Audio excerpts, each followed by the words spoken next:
जैसे जी का क्वेश्चन है, इसमें कह रहा है कि दो वायर हैं जिनकी रजिस्टिविटी सेम है। तो हम लोग मानते हैं कि वायर वन की रजिस्टिविटी रो वन है, वायर टू की रजिस्टिविटी रो टू है, दोनों सेम है और उनकी लेंथ भी सेम है। Length of wire one L1 is equal to length of wire two L2। Correct, the cross sectional area of first wire is 2 times of the area of other. मतलब कि कह रहा है कि वायर वन का जो cross sectional area है वो 2 टाइम्स है वायर टू के क्रॉस सेक्शनल एरिया के। तो यहाँ से A1 is equal to 2A2। A1 जो है क्रॉस सेक्शनल एरिया है वायर वन का, A2 जो है क्रॉस सेक्शनल एरिया है वायर टू का। कह रहा है कि what will be the resistance in ohm for the wire that has the larger cross sectional area. तो हमारा जो वायर वन है A1 जो है 2 टाइम्स A2 है, वायर टू के क्रॉस सेक्शनल एरिया से ज़्यादा है, तो लार्जर क्रॉस सेक्शनल एरिया का रेजिस्टेंस पूछ रहा है। मतलब कि मुझे R1 की वैल्यू कैलकुलेट करनी है और दिया है if the resistance of the other wire is 20 ohm. R2 की जो वैल्यू दिया हुआ है, R2 की वैल्यू दिया हुआ है 20 ओम। तो ये सिंपल सा क्वेश्चन है, हम लोगों को यहाँ पे सारी चीज़ें पता हो गई हैं। हम लोग जानते हैं कि रेजिस्टेंस होता है R बराबर रो L अपॉन ए। यहाँ पे कह रहा है कि row one is equal to row two, L1 is equal to L2। तो यहाँ से सीधा सीधा ये हो जाएगा, जो हमारा रेजिस्टेंस होगा वो डायरेक्टली प्रोपोर्शनल हो जाएगा 1 अपॉन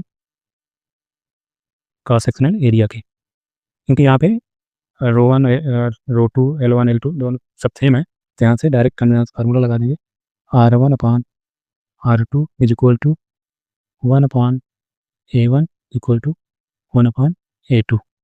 यहाँ पे वैल्यू पुट करेंगे, R1 की वैल्यू दिया हुआ, R1 की वैल्यू हमें कैलकुलेट करनी है, R2 की वैल्यू दिया है 20 ओम, 1 upon A1 equal to A2 की वैल्यू यहाँ से हो जाएगा A2 बराबर A1/2 हो जाएगा। यहाँ से A2 बराबर A1/2 तो 2/A1 हो जाएगा।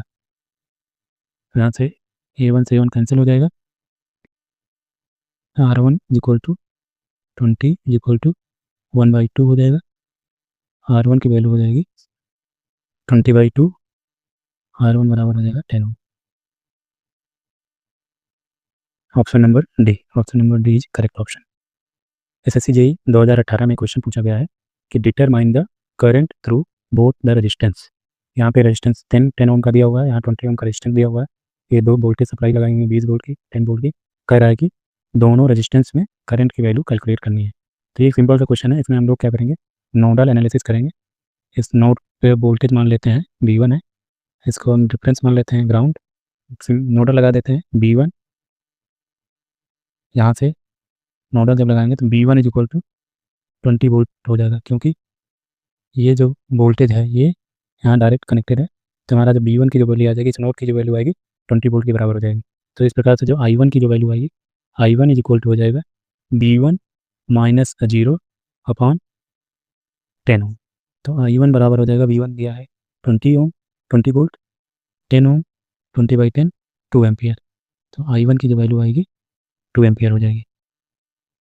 इसी प्रकार से I2 की वैल्यू कैलकुलेट करना है, तो I2 इज इक्वल टू, यहाँ पे वोल्टेज V1 है तो V1 माइनस का 0 रेफरेंस, ये प्लस का हो जाएगा 10 वोल्ट, प्लस का 10 वोल्ट अपॉन 20 ओम। तो I2 की जो वैल्यू आएगी, I2 is equal to V1 हम लोगों ने कैलकुलेट किया है 20 वोल्ट, माइनस का 0 प्लस का 10 upon 20, I2 is equal to हो जाएगा 30 upon 20 that is equal to 1.5 ampere.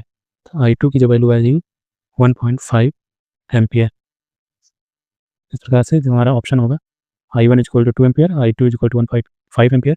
Option number B is correct option. Simple सी सर्किट दी हुई है, इसमें कह रहा है कि करंट I1 और वोल्टेज V1 की वैल्यू कैलकुलेट करनी है। यहाँ पे ये I1 है, ये V1 है, हमें करंट कैलकुलेट करनी है I1 और वोल्टेज V1 की।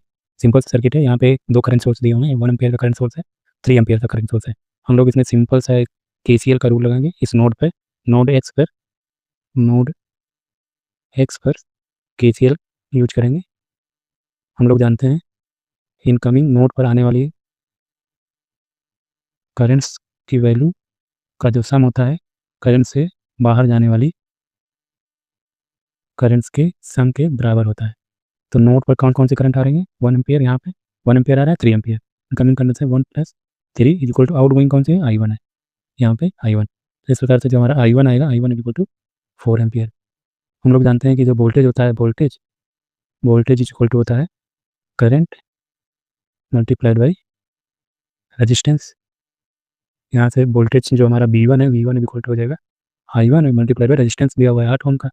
तो V1 इक्वल टू I1 हमने कैलकुलेट कर लिया 4 एम्पियर, इसको 8 ओम दिया हुआ है, V1 इज इक्वल टू हो जाएगा 8 4 जा 32 वोल्ट। तो ऑप्शन जो हमारा होगा 4 ampere 32 volt, 4 ampere 32 volt, option number A is correct option.